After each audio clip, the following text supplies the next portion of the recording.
namanya bisnis tidak mungkin ya setiap bulan, setiap tahun keuntungan, pasti ada tumpang tindihnya, ada saingan bisnis.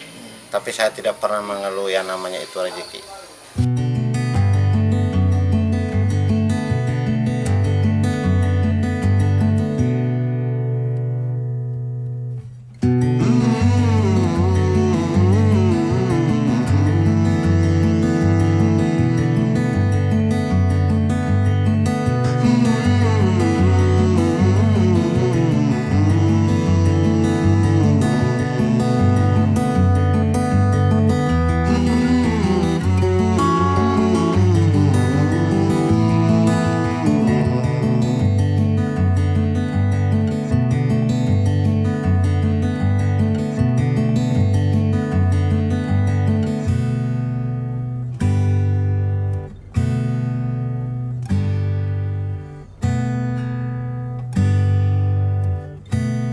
Selamat siang Pak, mohon dikenalkan Pak, siapa namanya?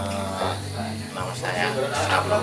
UKM Aufi diantar oleh Pak Vincent, pengurus pusat KSP Pintu Air, didampingin Pak Domi, ketua komite. Bagaimana kegiatan Bapak mengawali ini dan menjadi anggota KSP Pintu Air? Awal perjuangan awal setelah saya punya bapak meninggal. Saya punya bapak juga pernah jualan sembako seperti ini. Setelah saya punya bapak meninggal, saya tidak punya bapak.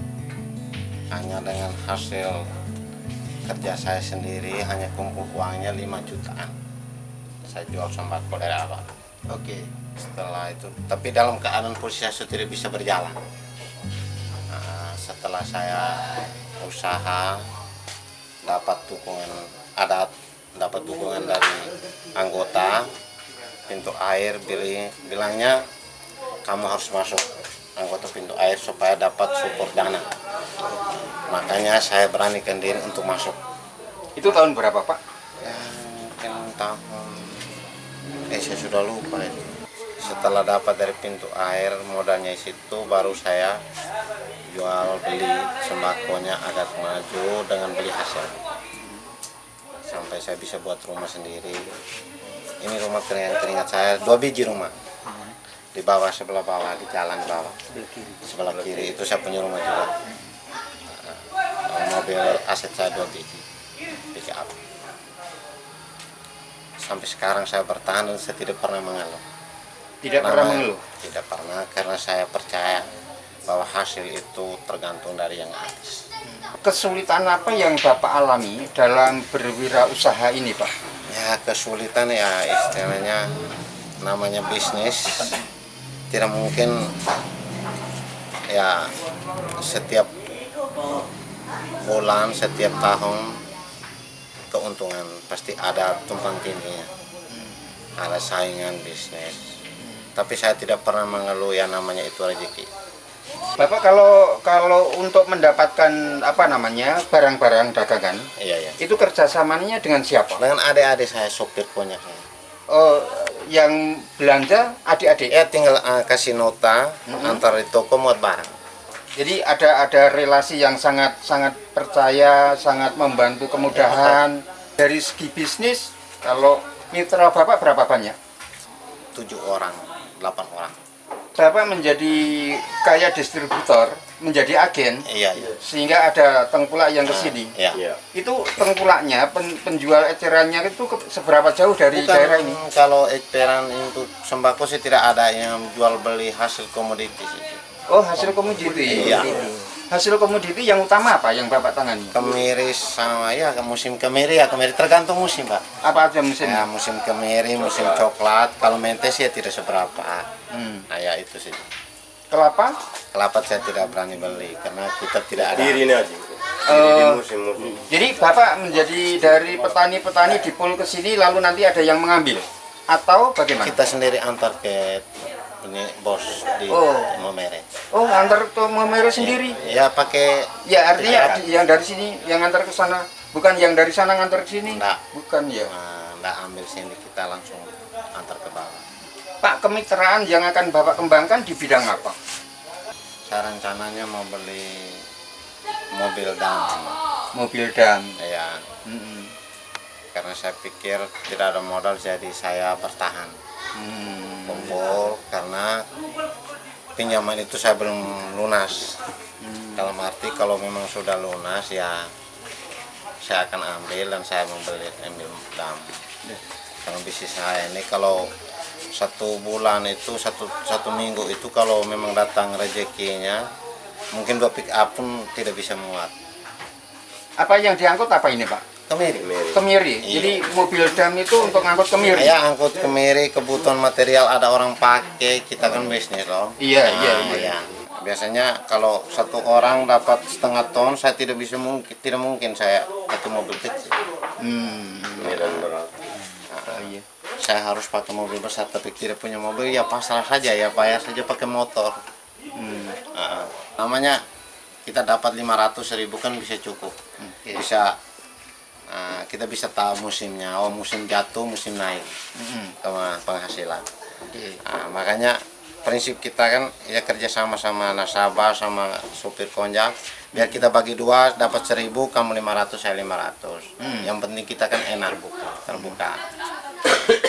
Jadi lebih mengutamakan kepada kepercayaan dengan pendukung-pendukung bisnis ya, Ya, harus. baik dengan apa namanya dari narasumber bisnisnya dengan penerima bisnisnya ya, harus ada kepercayaan. Kami harus kerja sama. Kalau saya untung lebih banyak kan tidak mungkin saya dapat hasil banyak. Membangun kepercayaan itu tidak mudah. Bapak bagaimana menanamkan supaya teman-teman bisnis menjadi percaya? Ya dari kejujuran kita bisa tahu orangnya. Kalau orang yang jujur kan kita bisa kerjasama, kalau orang tidak jujur kan tidak mungkin kita kerjasama. Ada nggak yang tidak jujur, Pak? Ada juga, tapi ya saya maklum lah, namanya bisnis. Biasanya kalau tanam modal 10 juta dikembalikan 8 juta. Contoh saya Pak ya. Ya 2 juta ya nggak apa-apa saja, karena selama ini kamu kerja kasih saya.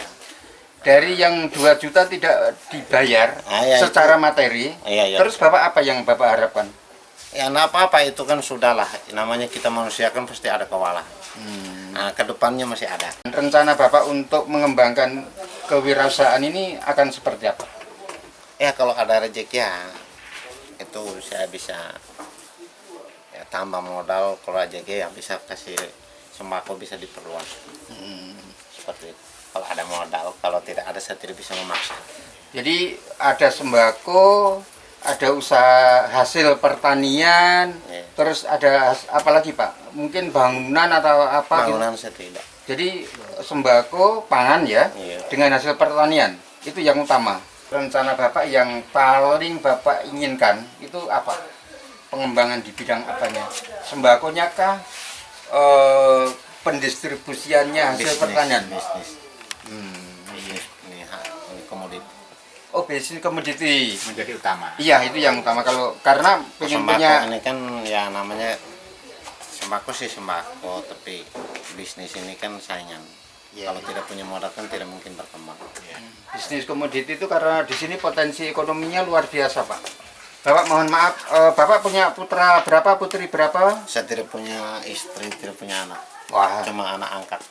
Nah, sekarang kan begini, ini nilai motivasi lagi. Bapak tidak punya anak sendiri, tetapi mengangkat anak-anak keluarga. Keluarga itu bisa tetangga, bisa keluarga Bisa sendiri. ada saudara. Saudara ya. Berapa jumlahnya, Pak? Ada 3 orang. 3 orang. Yang satu sudah tamat, Tamat apa ini? yang 2 sudah tamat SMA, yang satu belum. Yang satu belum. Sejak pada usia berapa mereka menjadi anak Bapak? Tidak pakai angkat ya? Menjadi anak Bapak. ya. Usia 8 bulan. Oh, masih kecil sekali. Yang satu 8 bulan, yang satu saya punya saudari kandung sendiri yang Sarah, usianya ya 12 tahun.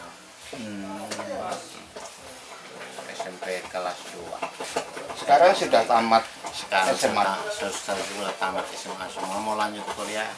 Mereka lihat kan keadaan saya seperti ini ya, maklum lah, cari kerja sendiri. Bukankah itu juga harus menjadi motivasi kepada mereka? Bapakmu kayak gini loh, anak-anakku mesti harus lebih dari gini, bukan begitu? Ya kita beri motivasi kan mereka mau cari kerja sendiri kan. Nah, kok saya sendiri kok seperti ini bisa usaha, kenapa kamu tidak bisa? Ya, iya, itulah namanya motivator kehidupan. Iya. Gitu, berikan kepada kami motivasi kehidupan ini harus seperti apa? Ya kalau namanya manusia ya hidup ya.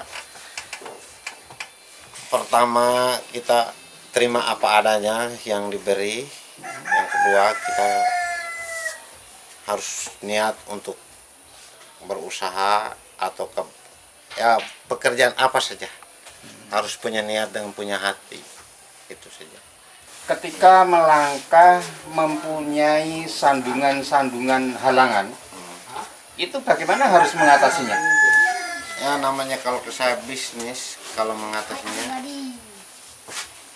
kalau punya halangan ya kita tidak mungkin kita putus asa, kita harus mencobalah. Kalau gagal itu, kalau bagi saya gagal itu pengalaman, tapi saya akan terus mencoba. Jadi harus berbagai hal tidak boleh patah semangat. Tidak, kalau patah semangat ya sama dengan buat apa kita hidup? Kalau patah semangat lebih baik mati saja. Kalau satu usaha kalau gagal, kalau kita patah ya semua kan gagal. Usaha apa saya tetap gagal.